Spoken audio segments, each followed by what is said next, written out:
Hey guys, it's Alyssa. Today I'm going to talk about my birth plan and pretty much my thoughts on um, natural labor and delivery and also the epidural, which I don't have many too good things to say about.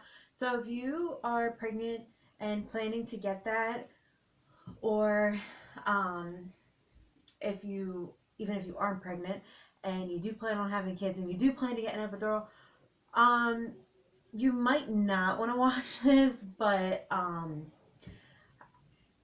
mean, I don't want to scare anybody because every situation is different and everybody is different. But just a fair warning, I don't really have anything good to say about it, so it's just my personal opinion and my personal experience on it. So that's that, just fair warning. But my birth plan is um okay, so this is the plan that I have set. Now, obviously things can change, um things can go wrong and whatever, but as of right now this is what I have set as my birth plan.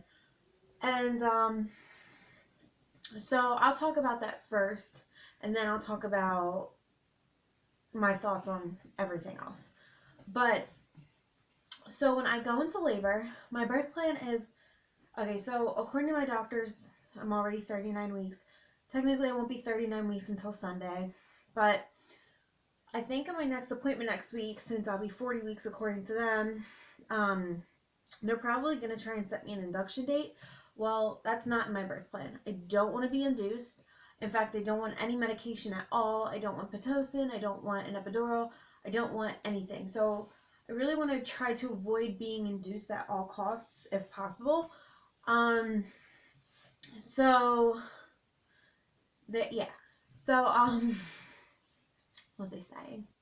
Um, So yeah, I don't want to be induced, and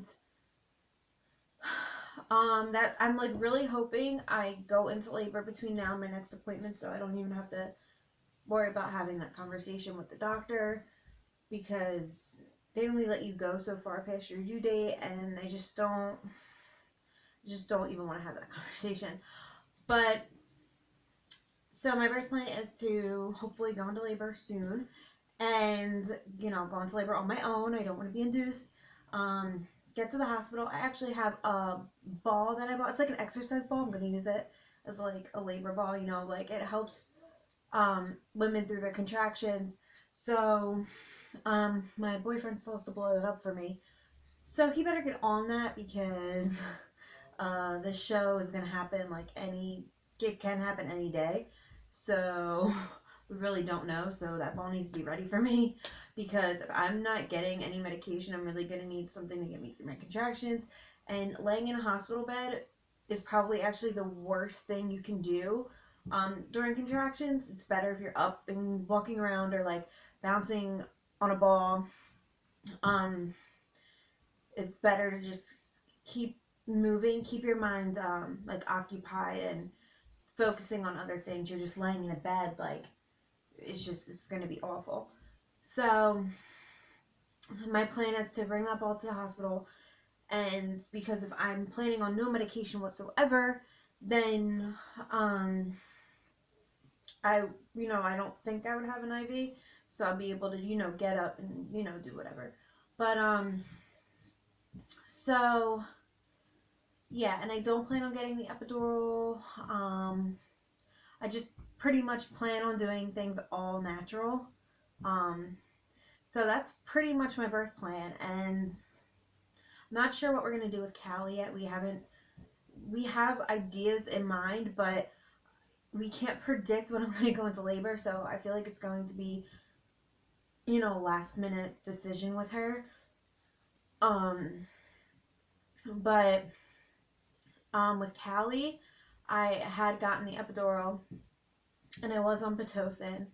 I got to the hospital and I was 4 centimeters and 80% effaced, so I was like almost completely thinned out. And they started me on Pitocin to help me dilate faster and make the process go faster. And it got to a point where, you know, I really needed the epidural and I was in so much pain. So the anesthesiologist came in and he gave me my epidural. And it wasn't even working really. It was only working on my one side. So I felt my contractions and everything still on one side of my body. And then it got to a point where it wasn't long after where I started to get really, really relaxed, like too relaxed. And doctors came like in, and I was kind of confused, like in the moment. Like now looking back on it, I know what happened because you know everybody told me. But you know, in the moment, they're not really gonna tell you what's going on. But they just came in, and I remember they were like, "How are you feeling?" And I remember he turned off my epidural, and they shot something in my IV, and I was just really kind of confused. And um, yeah, so pretty much what happened was is my blood pressure completely bottomed out, so I could have passed out or died. And the epidural, that is a side effect that can happen. So um, that was really, really scary for me, like looking back on it. Um, some people say it was a mix of the epidural and the pitocin because at first they stopped my pitocin and my epidural, and um, they tried to um, sorry, my daughter's crying. Mike's got her, but sorry that like sidetracked me. I think he's got her.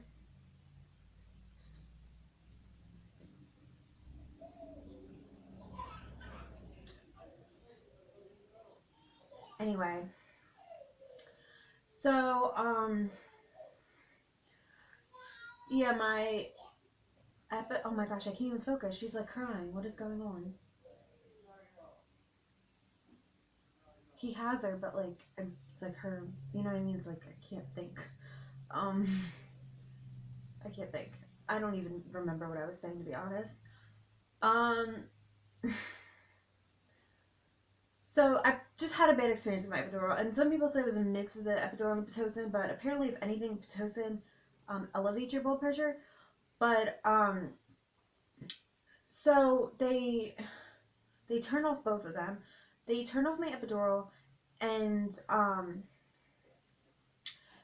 it faded away very, very quickly because I only numbed my one side to begin with. So it didn't even, it was not worth it at all for me. It only worked on my one side, and then it also bottomed out my blood pressure. So totally just not even worth it, not worth the pain, not worth the side effects that can happen. So it just wasn't worth it at all. Um, and, um, yeah, so I'm not getting it this time. I have it set in my head. I am not getting the epidural. So pretty much when I felt my daughter coming out. They didn't need to tell me when to push. I was pushing when I felt like I needed to push. I felt those contractions in my stomach. They hurt so bad, and I was like, no, I need to push now. And they would tell me to stop because, you know, if her head wasn't out yet. So like the head and the shoulders are like the shoulders are the most like crucial part because that's how you can tear if you push too hard. And I was like, no, she needs to come out. Like I was in so much pain, and I just kept pushing and pushing and pushing. Thank God I didn't tear. I didn't tear at all. I don't know. I just got lucky, and I'm hoping I get the same way this time. I'm hoping because like my body's already been through it once that I can kind of my son will come out easier. But I feel like he's gonna be a lot bigger than she was. She was only 7 pounds 13 ounces, so I don't know.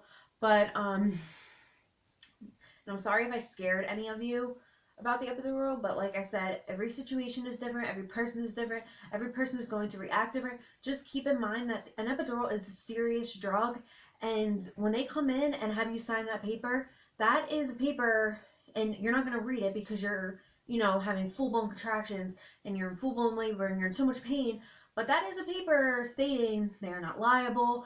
If anything happens to you or that baby, they cannot be sued. They this, that, and the third. So just keep in mind that it is a serious drug. It's going into your body, and just be careful. That's all I'm saying. But every situation is different. Every person is different. Just because I had problems with it does not mean that you will.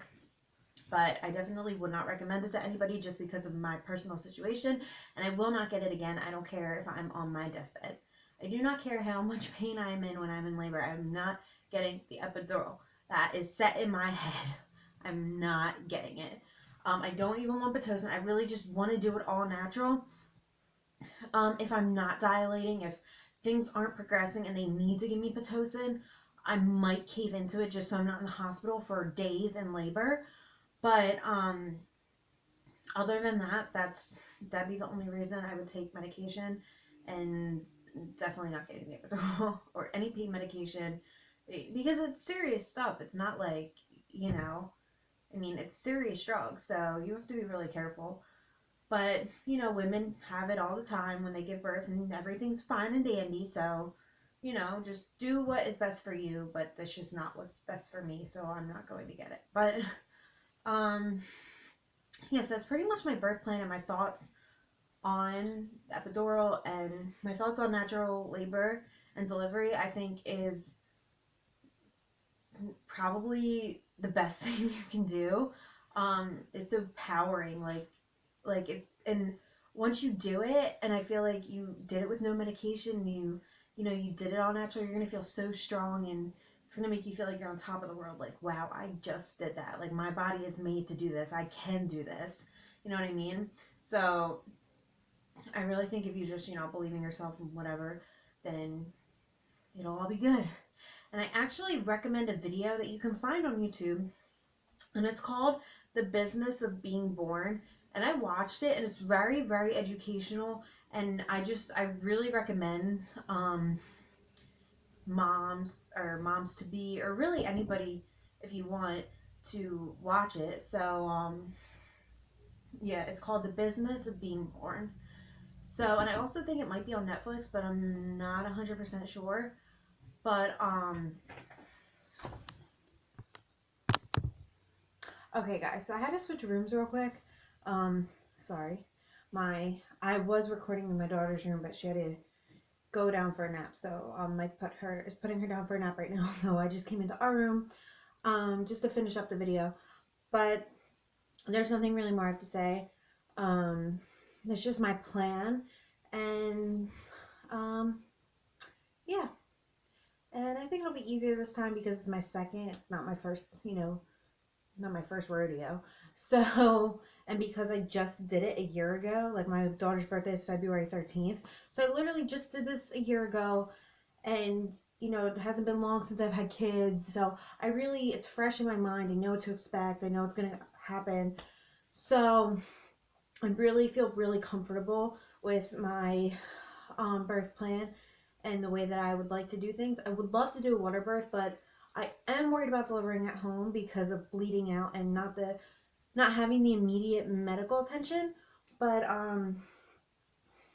but the hospital doesn't have the tubs, so I can't do water birth at the hospital. But I really really wish I could, and I really like this shirt because, oh wow, you can't tell, but it's really baggy, and it doesn't really look like I'm that pregnant in it, but I am really pregnant. But so yeah, if I'm going off of my due date that I know that is from my ultrasounds, I'm doing 10 days, but according to my doctor, I'm only doing 5 days. So either way, it doesn't make a difference. But I do know my next appointment, I really feel like they're going to try and set me up an induction date, and I really, really, really don't want that. So please pray for me that baby Mikey comes this week or this weekend or something. All right, but I will talk to you guys later. I have some stuff I need to do. But I might do something tomorrow where I might vlog if I go out. I might vlog, but I'm not sure. But I will talk to you guys later. Okay, bye.